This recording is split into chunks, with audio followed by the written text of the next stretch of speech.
The Ann Arbor Area Community Foundation has a long history of continuously looking to do more in the community. Our model is a long-term model. It's based on permanent funds.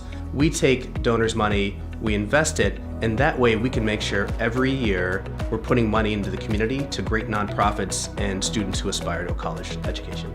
The Ann Arbor Area Community Foundation is really a beautiful story of community generosity. 55 years ago, citizens in this community had the foresight to say, let's establish something to benefit the community in perpetuity. We're sitting here decades later giving out grants from people who invested in the community many years ago. That's the beauty of an endowment, is to have this corpus of money and you're only spending the interest off it. It's always going to be there, it's permanent, and that sets it up as really unique compared to other nonprofits. People support the Ann Arbor Area Community Foundation because they love Washtenaw County.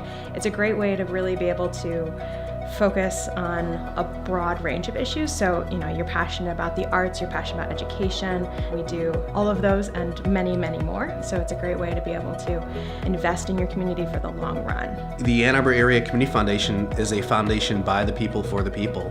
We've been around for more than a half century, and our success and ability to do our work is built on generosity of literally thousands of local donors. We're working tirelessly every day to make the lives better of everyone in Washtenaw County.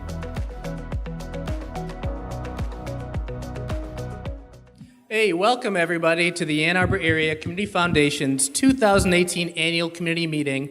The guy on the screen stole all my good lines, so I'm just going to have to wing it from here on out. My name is Neil Hadra. I'm the CEO of the Ann Arbor Area Community Foundation, and I just want to briefly tell you what's in store. We're going to spend some time emphasizing that word community in annual community meeting. We're going to share with you what's going on in our community, what we're thinking about. We're also going to share with you some of the business of the foundation so you understand better who we are. Whether you're new to the foundation, welcome, or a longtime supporter, and thank you. We hope you'll walk away with a sense that more than ever, our foundation is by the community and for the community. I've lived in Washtenaw County my entire life. One thing I really enjoy about being at the foundation is, and I kid you not, every day I still learn something new about what makes our community tick. So we're going to do some learning together tonight so you can experience that. So hopefully when you walked in, you were handed those high-tech clickers. Hang on to them. They're not remote controls. You can't put me on mute. But later we'll put them to work to do some learning together. Again, for those of you who are new to the foundation, our mission is deceptively simple but very complex to implement. Our mission is to enrich the quality of life in Washtenaw County through philanthropy. We are built on the generosity of over 55 years of community members supporting the foundation, and our scope is really incredible. Our charitable assets touch every aspect of charitable activity throughout the county. Tonight you're going to notice a theme, and that theme is scaling up. It's going to be a recurring theme with many of the speakers who tell you more about the community and about the foundation. One way we've been scaling is we've been increasing the number of events we've been holding and hosting, both at our offices and at other locations. Our goal is to have more and more residents of Washtenaw County come meet us, come find out what we're all about, and learn more about the community. We are so lucky to have enhanced our office space last year. We completed a round of renovations. Some of you I know were at our series of open houses where we had the chance to introduce and reintroduce the foundation to residents of Washtenaw County. Those renovations were made possible through the engaged commitment of donors and citizens. And speaking of engaged citizens, we are incredibly lucky to count Tim Wadhams as our board chair. Many of you know how much he's done for people and nonprofits in this community. Tim, I want to thank you for your leadership. And Tim's going to tell you more about the other volunteer leaders at the Community Foundation.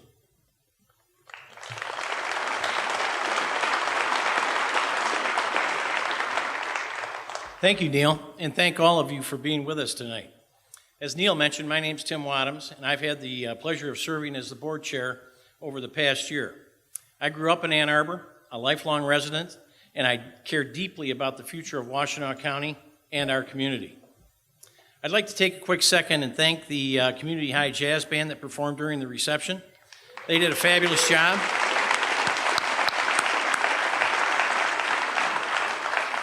Thank you.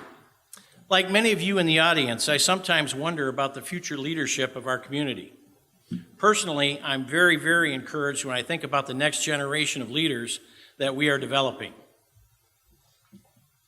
Board diversity is an ongoing goal of the Community Foundation, and we've made significant progress in bringing younger community leaders to the board over the past couple of years. I'm also very impressed by the young people who serve on our foundation's Youth Council. The Youth Council brings together a diverse group of 25 students from Ann Arbor's high schools to make a meaningful difference in our community through philanthropy. These young people determine how to award more than $80,000 in grants annually to support local youth initiatives, and they do so by conducting a community-wide needs assessment every 3 years. As you can see in the program and on the screen, a particularly proud moment for the Youth Council this past year was to be a silver sponsor for the Rotary Club of Ann Arbor's Centennial Playground, the new Universal Access Playground.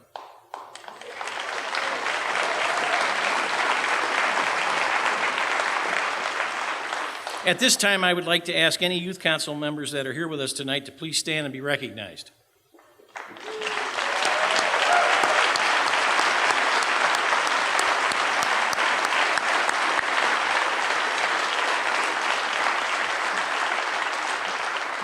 Thank you. As you can see in your program, we have several members graduating, and we're especially proud of Bren Hindle, who has served as a Youth Council representative on the Board of Trustees as a full voting member. Thank you, Bren.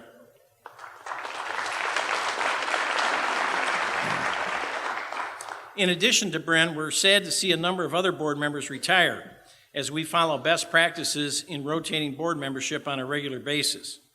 Over the next couple of minutes, I'm going to mention several people and recognize several people, and I know it'll be a little tough, but if you could please hold your applause to the end, that would be appreciated.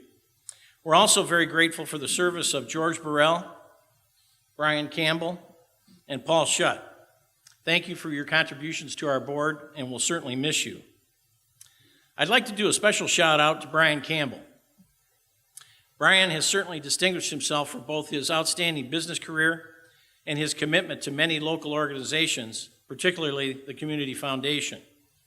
Brian is finishing his second tour of duty with the foundation, and it's another long one at that, and has served on several committees, including many years of sharing his expertise on the Investment and Finance Committee and also serving as our board treasurer. Brian, we very much appreciate your contributions. Thank you.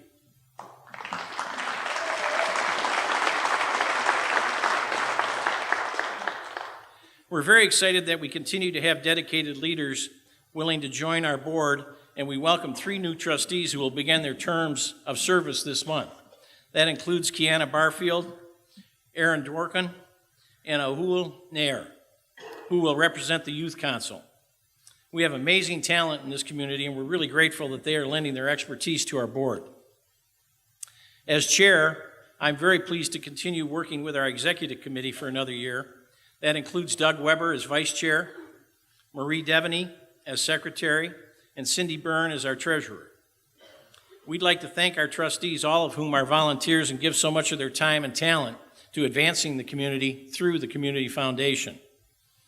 In addition to our board, we are truly a community foundation because more than 400 people in our community serve as volunteers across over 50 different committees. And that includes some really important areas like scholarship selection and grant making. Now, would you please join me in a round of applause for our trustees and all of our volunteers who put the community in Community Foundation.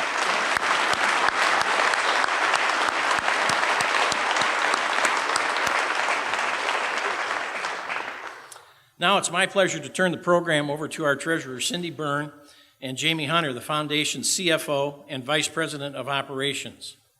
One of our key responsibilities as a board is fiscal oversight, and we're proud of the financial news that they are going to share with you. As you'll see, last year was an exceptional year for the Foundation on a variety of fronts. Thank you very much.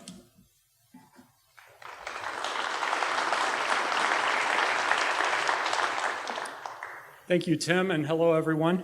On behalf of the entire staff, I want to express how much we value our strategic and engaged Board of Trustees.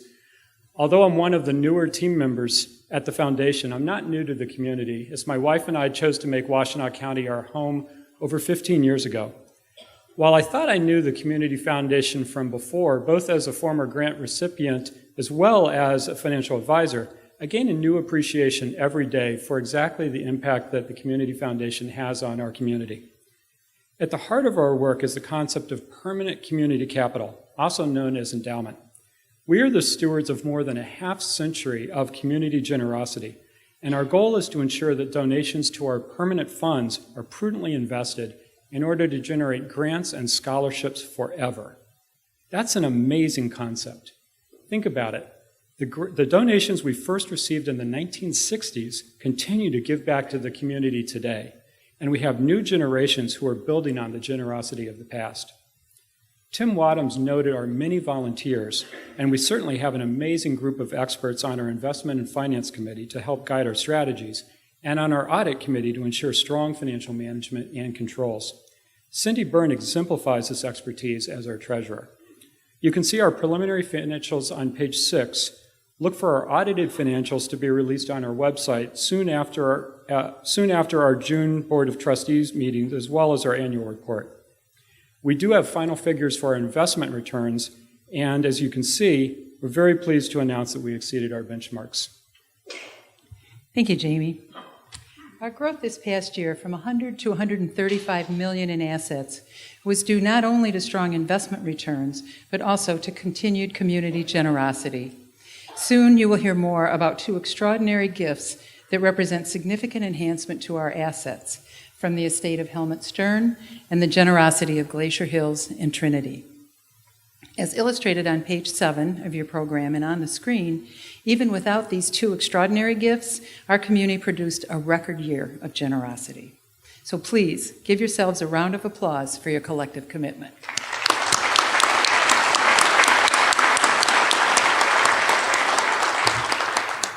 Our growth has enhanced our ability to serve the entire community across all charitable areas, from health to arts to education, just to name a few. And we remain as determined as ever to continually increase the magnitude of our grant making every year. To that end, we are actively promoting new ways to support our community, such as a charitable gift annuity program and a nonprofit loan program that each introduce new sources of capital for local nonprofits. Shelley Strickland, our Vice President for Development, is now going to tell us a story of an amazingly generous legacy gift and how this gift will enable the Community Foundation to introduce additional support for our local community. Shelley? Our theme tonight is love for community and why we all love living in Washtenaw County. Our level of civic engagement and philanthropy continue to make our community special, including examples such as the Youth Council and the power of endowment. This community would not be what it is today without many dedicated community leaders. Some have familiar names, others more anonymous. Some are gone and we are no longer able to thank them. Some are with us today. Legacies live on. I wish I had had the pleasure to know such a Renaissance figure as Helmut Stern. Fellow community leaders who knew him describe him in inimitable ways. One of the best human beings I have ever met. An incredibly generous community leader who gave so much, including anonymously. He had a profound influence on my work and on my life. We will share more of the lasting legacy of Helmut Stern in the months and years to come. For now, I'm humbled to share even these mentions of a man whose biography reads like a true American success story. A German immigrant who barely escaped the Nazis, who worked hard to put himself through college in the U.S., who then applied intelligence, ingenuity, and hard work to inventions and entrepreneurial ventures. Yet Helmut Stern cultivated a life outside of corporations, including passions for art and music, a love for friends and family, and a deep commitment to community service for the community he had loved since coming to Ann Arbor in 1942. Helmut and his wife, Candace, supported the Community Foundation, and the University of Michigan, particularly Michigan Medicine. Because much of Helmut's giving was anonymous, he agreed to have things named for him only when it would help incentivize others. We likely will not know the full extent of generosity during his lifetime. We do know that it is unlikely that his generosity will be paralleled again through what he chose to do through part of his estate. Helmut Stern loved the Ann Arbor area, and he chose to give back to his community in a powerful and lasting way in a $16.2 million unrestricted gift to this community. You got it.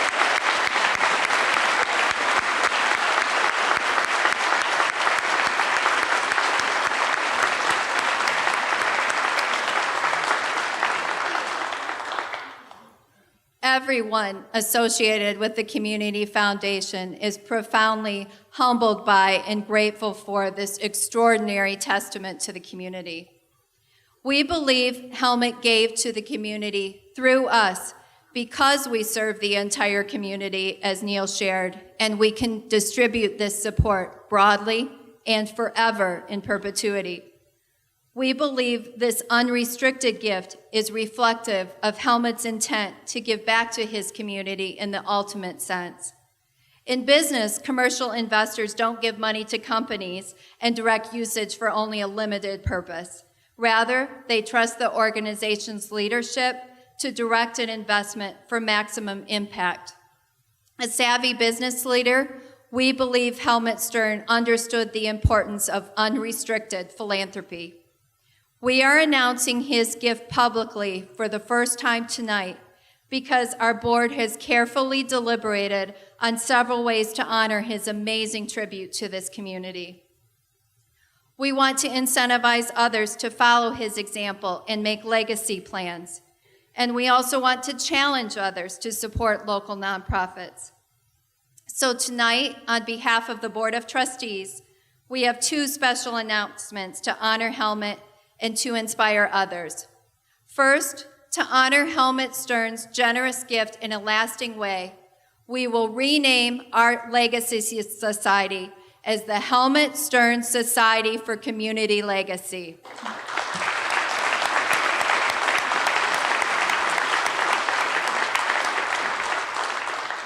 As we promote giving back to the community through estate contributions at all levels, we will celebrate Helmut's generosity, as well as share the stories of other community leaders who have given back through the years. For example, James and Clarice Foster made the first bequest and major gift to the Ann Arbor Community Foundation in 1963. 55 years later, we are now celebrating the largest unrestricted legacy gift by an individual. We believe Helmut would not have not wanted the fuss on him, but that he would believe in drawing attention to the importance of making legacy plans and encouraging others to support nonprofits. So we are not only going to honor his gift through naming the Helmut Stern Society for Community Legacy, we want to encourage others to follow his philanthropic example, particularly in considering broad, unrestricted support for maximum impact.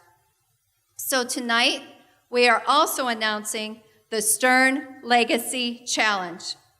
This initiative will provide 50% matches for both legacy commitments and to nonprofit funds.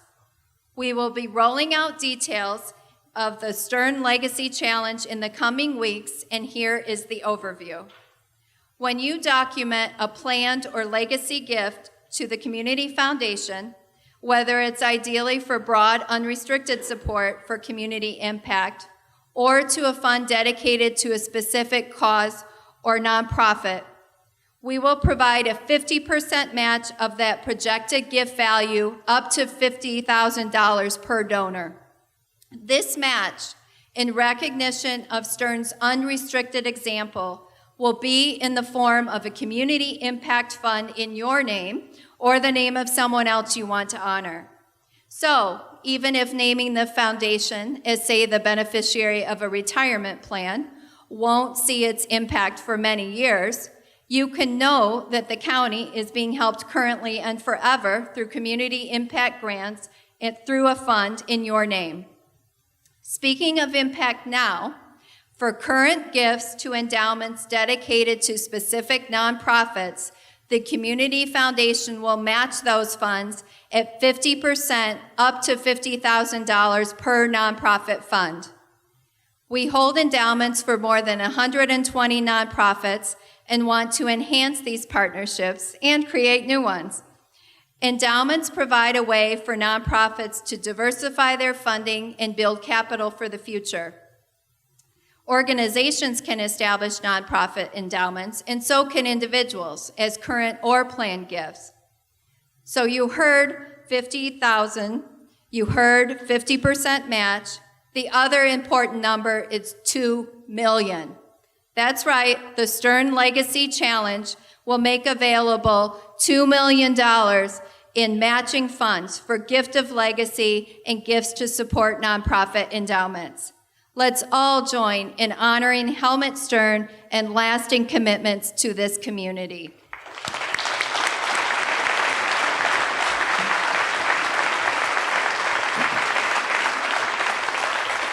Rest assured, we will do everything we can as current stewards of the Community Foundation to make the most of Mr. Stern's legacy and his incredible gift. Just as a spirit of generosity runs through our community, we also love Washtenaw County because there's always been a spirit of cooperation that pervades. One expression of that spirit is what Cindy and Tim both mentioned, over 400 volunteers working across over 50 committees dedicated to grant making, scholarship distribution, governance, and financial stewardship. Another expression of the spirit of cooperation is that we're full in this community of institutions who are willing to set aside their differences and work together towards common goals. Later in the program, we're going to tell you about one of our newer, exciting institutional partnerships that was made possible through the incredible generosity of Glacier Hills Senior Living Community and Trinity Health Senior Communities. But first, a few updates on some existing partnerships you may have heard about, as well as 2 brand new partnerships. The first partnership I want to update you on is coordinated funding. Coordinated funding is now an 8-year-old, deep and complex partnership among 7 public and private partners. It is a nationally unique partnership that distributes collectively $4 million every year towards our common goal of addressing the needs of our most vulnerable residents. The goal of coordinated funding is to give everyone in our community the opportunity for a vibrant life regardless of their background. We are so thankful to our strong partners, the United Way of Washtenaw County, St. Joseph Mercy Health System, the R&R Foundation, the City of Ann Arbor, Washtenaw County, and the Washtenaw Urban County. We've been at it collectively for 8 years, and we're going to keep trying to find more money to give away, because the reality is, in year 8, just as in year 1, demand always exceeds supply, so it's incumbent on us to find more ways to find more money to fund great nonprofits. Another excellent partnership that's been underway for just a few years is our Community Scholarship Program. The Community Scholarship Program was founded on some local data findings that there were 3 student populations in particular that stood to benefit the most from scholarship assistance. Those are students of color, low-income students, and first-generation college students. And here's where the model brings together multiple national best practices. Instead of 1-year scholarships, the program commits to 5 years of annual scholarship support of up to $3,000 per year. And we pair that scholarship support to every scholar with a college success coach who's been trained technically at the master's level and whose job is to help every scholar in our program navigate the many non-financial challenges of navigating a campus all the way to obtaining a degree. We don't see our jobs as giving out scholarships. We see our jobs as graduating kids from college to give them a more vibrant life going forward. The Community Scholarship Program was catalyzed by a $1 million gift from an anonymous donor a few years ago who founded the Level the Playing Field Fund. It was this donor's first gift to the Community Foundation, and in that gift was included a $250,000 challenge to other donors to help grow the program. That challenge was met long ago, well ahead of schedule. We're thrilled to watch the scholarship program grow, and we're thankful for excellent partners in this effort. First and foremost, Washtenaw Futures, which is housed with the Washtenaw Intermediate School District. That's our local college access network for Washtenaw County. They have done an incredible job administering so many aspects of this complex effort. Eastern Michigan University and Washtenaw Community College have provided invaluable infrastructure, expertise, guidance, and resources that have made our program very successful to date. And we're really pleased to share with you we have 2 new partners who are joining the effort. The James A. and Faith Knight Foundation and the R&R Foundation, both local family foundations, have both agreed to co-invest in our College Success Coaching Initiative and share those costs with the Community Foundation. Even more exciting, the R&R Foundation has committed money to fund a 5-year longitudinal research study by Eastern Michigan University so that our community can better understand the level of impact of the college success coaching model when it is paired with scholarships. We are really excited about these existing partnerships, and I want to tell you about 2 new ones in the same thing of partnerships in education. Back in November, we announced that the Mary Williams Gillenwater Scholarship Trust, which has been around for quite some time, was going to join forces through the Ann Arbor Area Community Foundation and be integrated into our community scholarship program. This partnership came through careful coordination and the dedication of Ypsilanti Community Schools, of the YCS Education Foundation, and Bank of Ann Arbor, which became the local trustee of the original trust founded by Mrs. Gillenwater's estate. They've been a terrific partner. We're going to take the scholarship distributions from this trust, incorporate it into our community scholarship program.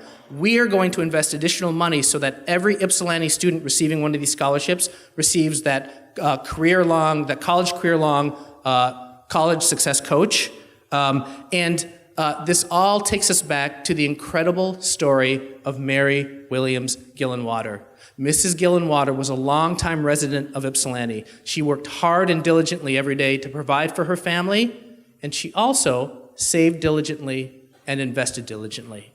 Mrs. Gillenwater worked as a maid for most of her life, and upon her passing, she was able to commit an extraordinary 6-figure gift to establish the Scholarship Trust.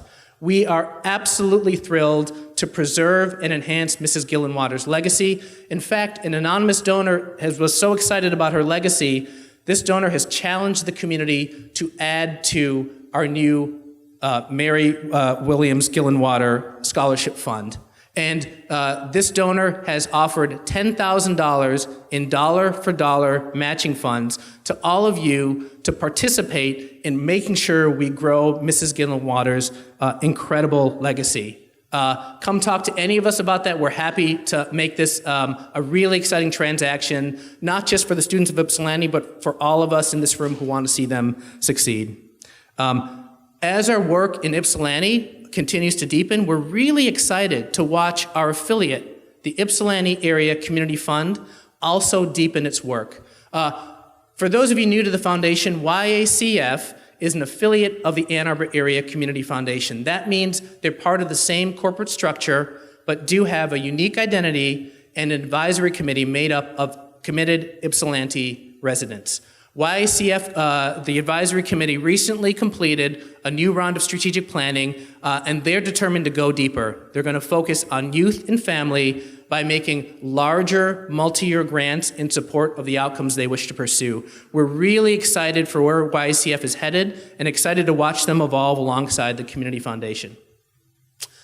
Another new partnership in education is one we just announced a few weeks ago with the Ann Arbor Public Schools. Some of you are familiar with the Ann Arbor Public Schools Educational Foundation, which recently decided to wind down its operations.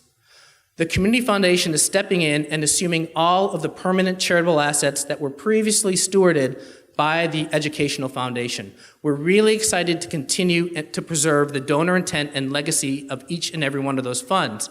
This is only possible because Janice Swift and AAPS were willing to partner with us deeply to help administer these funds. In addition, we will be resuming the Educational Foundation's grant-making programs into the school system. We have a new fund established just to do that, and we've convened a volunteer committee consisting of former board officers and volunteers of the Educational Foundation to ensure continuity, and you'll hear more about this in the fall when we start up that grant-making activity. So, these are just a few of the many partnerships we continue to push forward. The common thing among all of these partners across so many diverse activities is love for community. We all love our community. We all want to see it do better. It's that same love that compels us to shine a bright light on the remaining inequities in our community. We believe that by shining a bright light on these inequities, we can all know better how to come together to address these issues and ensure a vibrant quality of life for everyone in Washtenaw County. One important step in becoming a more effective organization is we have to be better informed. We've got to make better use of the data from our excellent nonprofit partners who are on the front line doing the hard work. We have to make better use of big data. Understand what are the big macro trends going on in our community that we should be attending to since we are a forever organization and have the luxury of the long view. And finally, and this is what I'm most excited about, for the last 3 years, we've been building a new muscle. We have been engaging in a series of community conversations which started with a simple premise. Shouldn't we be talking directly to the residents of Washtenaw County who we hope to benefit through our philanthropy? Those community conversations started a few years ago. We focused on health in urban and rural communities in Washtenaw County. Then last year, we focused on vulnerable seniors, and Jillian's going to tell you more about the community conversations this year. This is not a one-and-done set of efforts. This is going to become part and parcel on how we operate. Instead of making assumptions, we're going to do more asking that hopefully will make us a better organization and better serve the community. To tell you more about community data and community voice, I'm pleased to welcome Jillian Rosen, our Vice President for Community Investment, to the stage. Hi, everyone. So Neil shared the many partnerships that make our work possible, and I'd like to spend a little time with you right now to go deep in one partnership, our partnership with community. So as Neil shared, we use data to inform all of our work and all of our grant programs. At a glance, we use our grant capital in 3 interconnected ways. We have operating support for organizations that are achieving outcomes and high performing. We use capacity building dollars to strengthen the nonprofit sector. And we also do early on investments in bold ideas that will transform our community and our approach to meeting the needs. So back to that data piece again, right? So we so appreciate all of the amazing work that our nonprofit sector does to cultivate data on programs, on the individuals they're serving. We also use big data on community conditions such as poverty rates for young children and degree attainment disaggregated by race.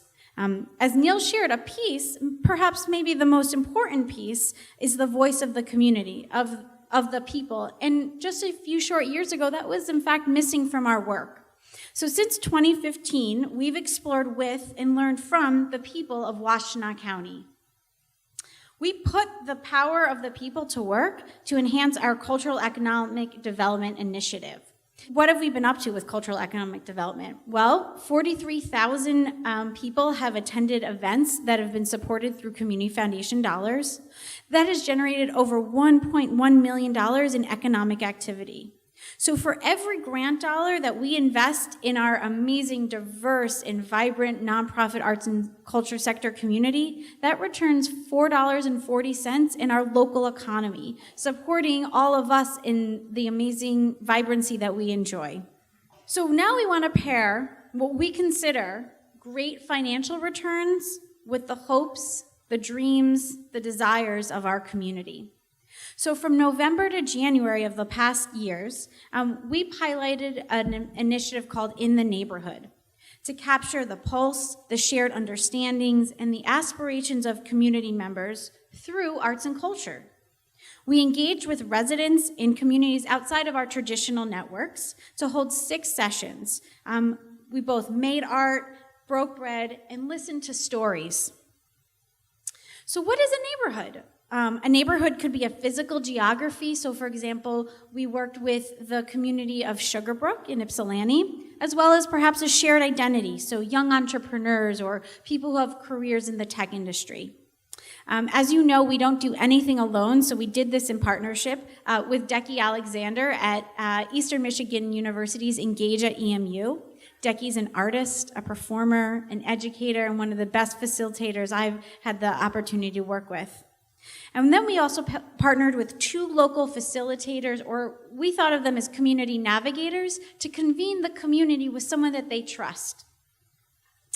So, what happens when you combine one Decky Alexander with 2 local facilitators and 6 communities? Well, I call that magic. And what that magic showed us was that people are interested. So 103 people shared their voice, their experience, and we are so thankful for their generosity. And we heard 3 themes from all over 100 people. So people want to experience arts and culture in non-traditional art spaces. They want to understand and cultivate an artistic mindset that is pervasive across our community. And they also want to see collaboration across the community with different sectors working together to strengthen our arts and culture experiences. So, I don't know if you've all had a chance to ever see the work of Yana Zaro, but she's amazing as well. And she captured the interconnected voices of our community through this graphic recording. And I invite you to come to our office to look and experience it up close. We will also be sharing it digitally. It is really a masterpiece of putting together different experiences, ideas, and dreams, and helping us to do better with the community capital that you have all endowed with us. So here's our promise for what we'll be doing differently as a result of In the Neighborhood. We will seek to activate an art and culture identity for everyone in Washtenaw County. And we will also be ensuring a fundamental level of access for all across Washtenaw County to arts and culture. We believe that the focus on these 2 particular areas drive our overall goals for cultural economic development, which is to strengthen the arts and culture sector, as well as have a positive impact on our local economy through increased audience participation. So endowment, that flexible community capital, allows us to be responsive to the ever-changing needs in our community. And community and voice enhances our responsiveness. We want to keep hearing from the community. And so you will receive a survey following our event that seeks your input, not only to get your thoughts about how tonight's program went, but also for your ideas on what we should be doing in the future with community voice and community conversations. We want to keep expanding and innovating on how we use the combination of community-level data, nonprofit sector data, and community voice to inform how best philanthropy can contribute to the lasting positive change in Washtenaw County. We've become much more data-driven in the last few years. We commissioned a work to support our grant making. It's going to help make our grant making that much more effective and that much more impactful. There have been quantitative studies that have shown us what the basic needs are of older adults, but qualitative research really gets at the hows and the whys of human behavior. So we specifically asked about housing, transportation, and we were looking to really get the voices of these older adults. And the ultimate goal, of course, was for the Ann Arbor Area Community Foundation to have an enriched way of supporting and understanding older adults and their caregivers. We think we can play a major role in helping make sure that for the next several decades, seniors are aging with dignity and that they feel good about their lives.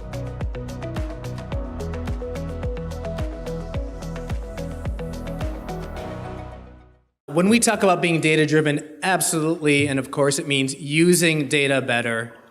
It also means generating new actionable data for our community and for all of you. Recently, we funded 2 different studies, one qualitative and one quantitative, that focused on vulnerable seniors in our community. That work was done in conjunction with the incredible and historic gift that came about through the incredible generosity of Glacier Hills Senior Living Communities and Trinity Health Senior Communities. We announced that gift last year, but it bears repeating. Trinity and Glacier saw fit to devote $18.3 million to meet the needs of vulnerable seniors now and forever in Washtenaw County. We are so honored to be hosting those charitable assets, and it certainly extends what has been a long tradition at the Community Foundation of focusing on the needs of seniors. Cindy and Jamie told you about the Reimold Fund that has been in operation since the 80s that have focused on senior needs, and more recently in the 2000s, the BA Fund not only enhanced our work with seniors, but also focused on the caregivers who care for our senior residents. Thanks to the generosity of Glacier and Trinity, we're able to extend that work and go much deeper into understanding the nature and characteristics of our senior population in Washtenaw County. To give you a taste of some of the research we've been learning from, you have those clickers in your hand. So your first test, and for you type A's, there is no grade on this test, but your first test is to turn on your clicker. There is a power button on your clicker. When you press the power button, a light should come on. Now here's the challenging part. Some have the power button on the top, some have the power button on the bottom. So your neighbor may not agree with what you're doing, but if you see the light come on, it means your clicker is working. So here's what we're gonna do. We are going to quiz all of you on some of the findings that we discovered. Some were expected, some were surprising, all were incredibly illuminating.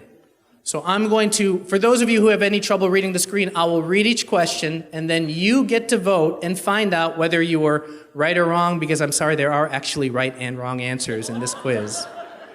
So our first question, what will be the ratio of non-professional caregivers to care recipients by 2030? And let me explain that question. Non-professional caregivers refer to friends, family, acquaintances who are charged of taking care of their elders. And this is a question regarding national data. There are 4 possible answers you can click on. The first is that you'll have 9 non-professional caregivers for every 1 care recipient. If you click B, you're choosing 7.5. If you click C, you're choosing 5.3. And if you click D, you're picking 3.7.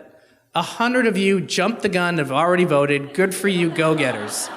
Keep the votes coming. We're up to 150. Wow, you guys are good. We're gonna let the last of the folks take a stab at this. And the results, with over 244 votes, resoundingly D, and actually if you answer D, give yourselves a pat on the back. You got it right. Well played. So this question actually illustrates what's been a major and significant demographic shift for several decades, and we're actually in the midst of a cliff right now. This ratio was much higher several decades ago and has been declining steadily across the country, and Washtenaw County very likely mirrors these national trends. So what does that mean? That means as our community ages, there are literally fewer caregivers available to care for elders in our community. We have to be ready, not just as family members, but as institutions and as caring citizens, to make sure we step in to care for those who may not have a local support network. Okay, the second question is, in 2014, there was a Washtenaw County 60-plus survey. In that survey, what percentage of respondents said they do not have someone from whom they can borrow $100 in an emergency? A is 83% said they do not have someone to borrow from $100. B is 78%. C is 47%, and D is 32%.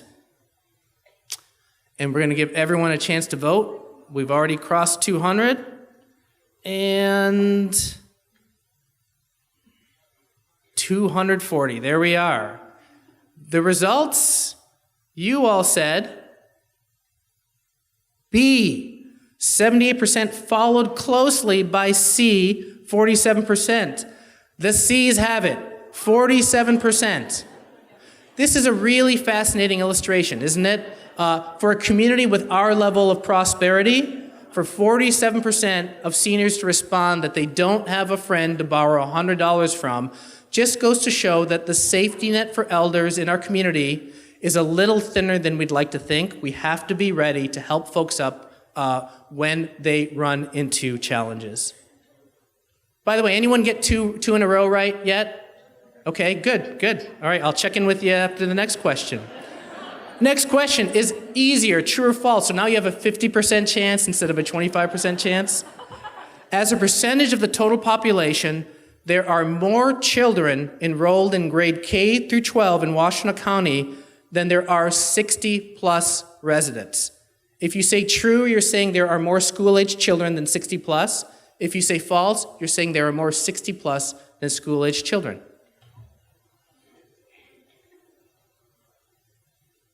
Hey, the good news is if your clicker is broken, no one's going to know, actually. Okay, so let's look at the results for the true and false. And it was kind of a loaded question, wasn't it? Yes, absolutely correct. 12.3% of the population in 2016 in Washtenaw County consisted of school-aged youth. 12.9% in the same year consisted of 60-plus residents. We do hear back from seniors we've been talking to that they sometimes feel invisible in their own community. I bet you many folks would be surprised to learn there are actually more seniors than kids in our community, and that trend will simply project and continue over the coming decades. The last question actually refers to national data. Across the country in 2015, if you monetized the volunteer hours committed by older adults to nonprofits in the form of volunteering, what is the estimated dollar value of those volunteer hours? Is it A, 45 billion, B, 1 billion, C, 890 million, or D, 630 million? And again, this is across the country, not just in Washtenaw County. Little more hesitation on this one. I can see the count's not going up quite as fast. And we are just about there. And wow, this one's pretty split, right? 42% said 45 billion, 37% said 1 billion, with diminishing answers for C and D. The correct answer is $45 billion A. Okay, so first of all, who got all four right? Raise your hands for a round of applause. Well done. So here's why we asked that last question. We are not suggesting for a second that aging in our community is some kind of decline for the community. Actually, it's indicative of tremendous assets that are coming to our community or that are already in our community. We will promise you a balanced conversation about aging in our community where we balance the challenges of making sure every senior has a dignified life and the benefits of an incredible citizenry that have the time, talent, and treasure to make our community a better place. Now listen, those questions I asked you were just a taste of the much deeper data we're developing around senior trends and characteristics in this community. Already on our website is, I'd call it a research compilation, and I think it's 7 or 10 pages. If you really want to dive deep, go to our website, check it out. In the next few months, we'll be publishing the results of our latest research where we commissioned an ethnographer to interview systematically over 40 seniors and their caregivers to understand from the first person what their aspirations are and what they enjoy about life and what challenges they run into on a daily basis. We are so excited to share those stories with you. One last piece of data I'll mention about seniors. Between 2010 and 2040, so it is underway, it is projected that the senior population in Washtenaw County will double. Even more markedly, the 75-plus population in Washtenaw County will triple. You heard about the demographic cliff in terms of caregivers. You see some of the thin social safety net that we have available to some seniors. So if we just keep doing what we're we're not going to keep up with this immense demographic trend. We have to find innovative new ways to protect and serve older adults and their caregivers. That brings me back to the incredible gift of Glacier Hills Senior Living Communities and Trinity Health Senior Communities. We are incredibly fortunate that as a part of that permanent fund, an advisory committee was formed. Their picture is in front of you. This advisory committee has been doing incredible startup work and has been working for over a year together already. And they had the foresight to take the gift and already start making the most of it.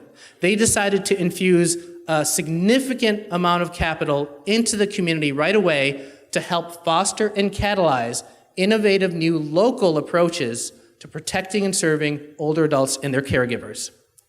That initiative has turned into Vital Seniors, a prize competition focused on community innovation to serve older adults and their caregivers. This $2.5 million prize competition is the largest of its kind in North America. And if you're keeping score, Australia beat us, but other than Australia, we're the biggest in the world. So we're very excited about this prize competition. In fact, it's already underway. We're currently reviewing numerous applications that are in the second round. This June, we will winnow it down to 10 finalists who will each receive a significant operating grant to pay them for the time and effort it takes to further home their innovative concepts to make them more ready for implementation.